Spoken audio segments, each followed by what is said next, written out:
بادشاہ نے ملکہ کو عجیب طریقے سے طلاق دے دی اور یہ طلاق بعد ازاں فقہ کا بہت بڑا مسئلہ بن گئی۔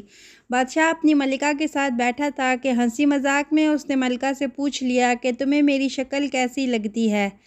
ملکہ جو بادشاہ کی عزیز ترین بیگم تھیں، وہ مذاق کے موڈ میں بولی، مجھے آپ شکل سے جہنمی لگتے ہیں۔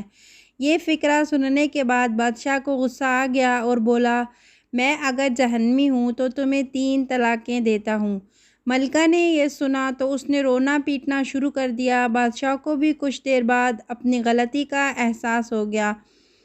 اگلے دن بادشاہ سلامت نے ملک کے تمام علماء، مفتی صاحبان اور اماموں کو دربار میں بلا لیا اور ان سے پوچھا، کیا اس طریقے سے میری طلاق ہو چکی ہے؟ سب کا باری باری یہی کہنا تھا کہ ہاں، آپ کی طلاق ہو چکی ہے اور شریعت کی روشنی سے ملکہ عالیہ اب آپ کی زوجہ نہیں رہیں۔ لیکن اس محفل میں ایک نوجوان مفتی بھی موجود تھے۔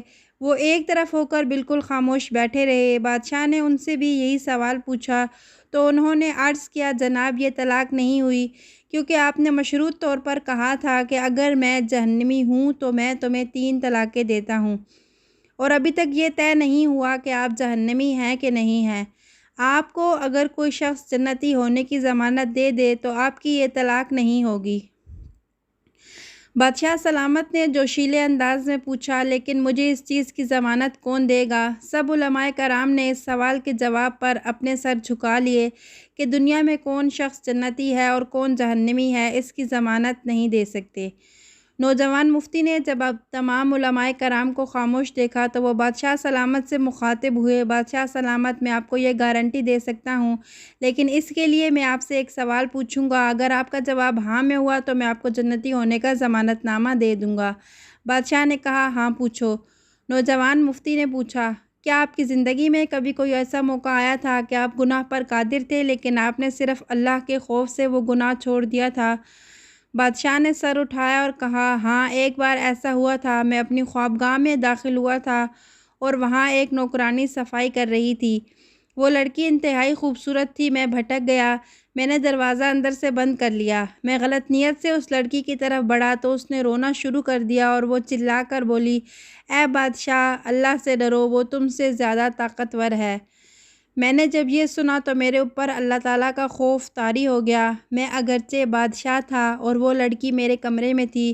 میں نے دروازے کو اندر سے کنڈی لگائی ہوئی تھی اور اس وقت دنیا کی کوئی طاقت مجھے برائی کرنے سے نہیں روک سکتی تھی، لیکن میں نے صرف اللہ تعالیٰ کے خوف سے دروازہ کھول دیا اور اس لڑکی کو جانے کی اجازت دے دی۔ یہ سن کر وہ نوجوان مفتی مسکرائے اور انہوں نے قرآن پاک کی سورہ والنازعات کی آیت نمبر 40 اور 41 کی تلاوت فرمائی۔ ترجمہ: جو اپنے رب کے سامنے کھڑے ہونے سے ڈر گیا اور اس نے اپنے نفس کو خواہشات میں پڑنے سے بچا لیا تو ایسے شخص کا ٹھکانہ جنت ہوگا۔ اس کے بعد نوجوان نے بادشاہ سلامت سے کہا، میں آپ کو ضمانت دیتا ہوں کہ آپ جنتی بھی ہیں اور آپ کی طلاق بھی نہیں ہوئی۔ مسلمان ہونے کے ناطے ہم ہر وقت جنت کے متلاشی تو ہوتے ہیں، لیکن آپ اس واقعے سے اندازہ لگائیے کہ جنت تو ہر وقت ہمارے سامنے موجود ہوتی ہے۔ اس کے لیے صرف ایک چیز کی ضرورت ہوتی ہے، اور وہ یہ کہ ہم خوف خدا کی وجہ سے ہر اس گناہ سے توبہ کریں جس کو کرنے کی ہمارے اندر طاقت اور قدرت موجود ہوتی ہے۔ اللہ تعالیٰ ہمیں اپنے خوف میں مبتلا رکھے اور ہر قسم کے گناہ سے بچائے رکھے۔ آمین یا رب العالمین۔